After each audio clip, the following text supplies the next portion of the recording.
சுதந்திரம் என்பது சும்மாவா வந்தது? பிளாசி முதல் செங்கோட்டை வரை உரை ஓவியம். சுதந்திரம் என்பது சும்மாவா வந்தது?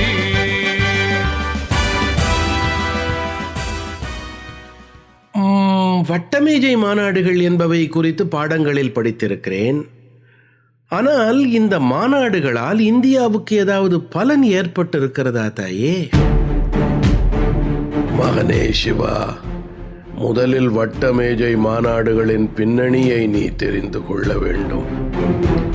சட்ட மறுப்பு இயக்கம் நடைபெற்று கொண்டிருந்த போது லண்டனில் 1930 நவம்பர் 12 முதல் 1931 ஜனவரி 19 வரை முதல் வட்டமேஜை மாநாடு நடைபெற்றது. அதில் கலந்து கொள்ள காந்தியும் காங்கிரஸ் தலைவர்களும் மறுத்துவிட்டார்கள். இருந்தாலும் பிரிட்டிஷ் இந்தியா, மன்னர் மாநிலங்கள், இங்கிலாந்தின் அரசியல் கட்சிகள் ஆகியவற்றின் 89 பிரதிநிதிகள் கலந்து கொண்டார்கள். பிரிட்டிஷ் பிரதமர் ராம்சே மெக்டொனால்ட் தலைமையில் மாநாடு நடந்தது. இந்திய கூட்டாட்சி, ஆட்சித்துறைகள், சட்டத்துறை, அதிகார பொறுப்பாக்கல், மாநில அரசாங்கங்களை திருத்தி அமைத்தல் என விவாதம் நடந்தது. இருந்தாலும் சிறுபான்மை வகுப்புவாத பிரச்சனை குறித்து கருத்து மாறுபாடுகள் தோன்றின. காங்கிரசின் கருத்து அறியாமல் எந்தவித முடிவையும் மேற்கொள்ள முடியவில்லை. எனவே முதல் வட்டமேஜை மாநாடு ஒத்தி போடப்பட்டது. இதை ஆங்கிலேயரின் கண்துடைப்பு முயற்சி என்றது காங்கிரஸ்.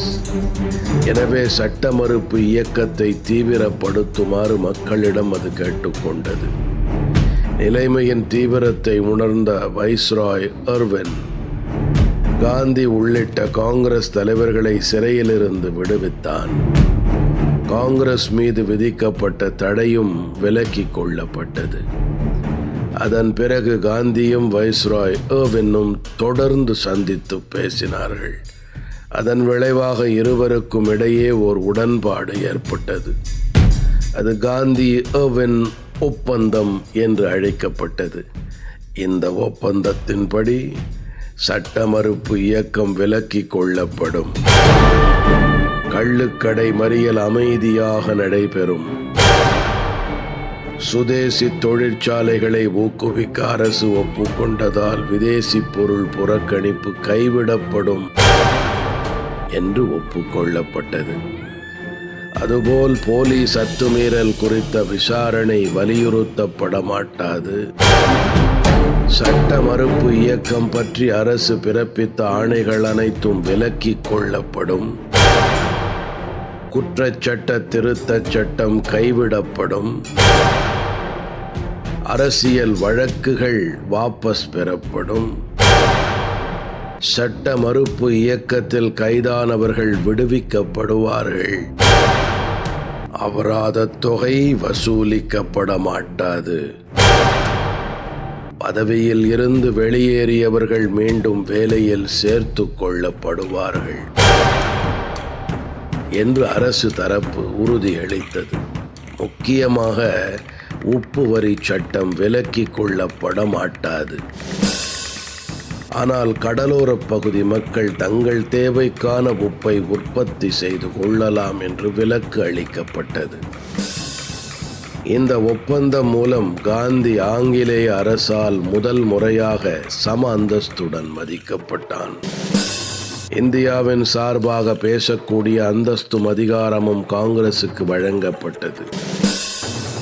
இந்த ஒப்பந்தம் காந்திக்கு கிடைத்த வெற்றி என்றார்கள். இதன் விளைவாக அரசாங்க அடக்குமுறை தற்காலிகமாக நின்றது. சட்ட மறுப்பு இயக்கம் விலக்கிக் கொள்ளப்பட்டது.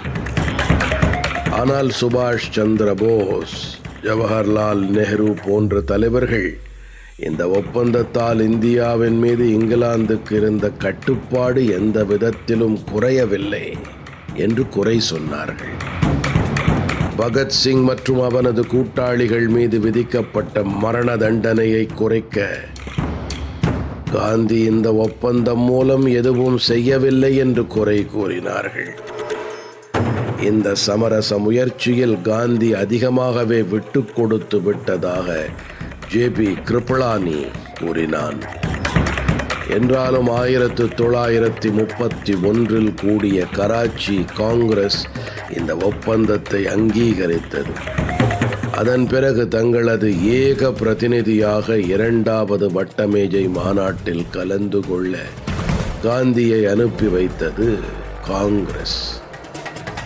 1931 செப்டம்பர் 7 டிசம்பர் 7 வரை நடைபெற்ற 2வது வட்டமேஜை மாநாட்டில் 107 பிரதிநிதிகள் கலந்து கொண்டார்கள். அதில் சிறுபான்மையினரின் வகுப்புவாத பிரதிநிதித்துவம் பற்றி விவாதிப்பதிலேயே நாட்கள் கழிந்தன. இந்தியாவுக்கு சுயாட்சி வழங்கப்படும் முன் சிறுபான்மையினர் வகுப்புவாத பிரச்சினை தீர்க்கப்பட வேண்டும் என்றது பிரிட்டிஷ் அரசு. ஆனால் காந்தி அதை ஏற்கவில்லை. பிரிட்டிஷார் இந்தியாவை விட்டு வெளியேறாத வரை வகுப்புவாத பிரச்சினை தீராது என்று வாதிட்டான். தாழ்த்தப்பட்டவர்க்கான தனித்தொகுதி குறித்த பிரிட்டிஷ் அரசின் திட்டம் வகுப்புவாத பிரச்சினையை மேலும் சிக்கலாக்கியது. அப்படியென்றால் தீண்டாமை நிரந்தரமாக்கப்படும் என்று கருதிய காந்தி இந்த திட்டத்தை முற்றிலும் எதிர்த்தார். ஆனால் அம்பேத்கரும் ஜின்னாவும் இந்த விவகாரத்தில் காந்திக்கு எதிராக நின்றார்கள். எனவே இந்த விவகாரத்தில் பிரிட்டிஷ் அரசே முடிவு செய்யும் என்று அறிவித்தான் பிரிட்டிஷ் பிரதமர் ராம்சே மெக்டானல்ட். தனது மகத்தான முயற்சியில் தோல்வி கண்ட காந்தி வெறும் கையுடன் இந்தியா திரும்பினான். முதல் வட்டமேஜை மாநாட்டை விட 2வது மாநாடு மோசமான விளைவுகளை ஏற்படுத்தியது. புதிய வைஸ்ராய் வெலிங்டன் காங்கிரஸை ஒடுக்கி காந்தி இர்வின் ஒப்பந்தத்தை கிடப்பில் போட்டார். இந்திய விவகார செயலர் சாமுவேல் ஹோ வகுப்புவாத பிரச்சினையை மேலும் சிக்கலாக்கினான். இந்த 2வது மாநாட்டுக்கு பிறகு சட்ட மறுப்பு இயக்கம் மீண்டும் தொடங்கப்பட்டது.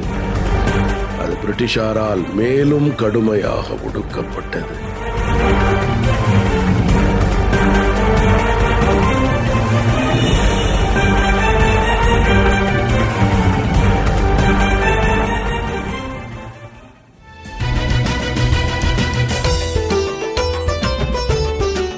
பிளாசி முதல் செங்கோட்டை வரை உரை ஓவியம் கேட்டீர்கள்.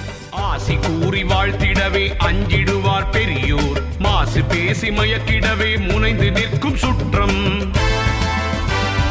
இருந்த போதும் லட்சியத்தில் வீறு நடை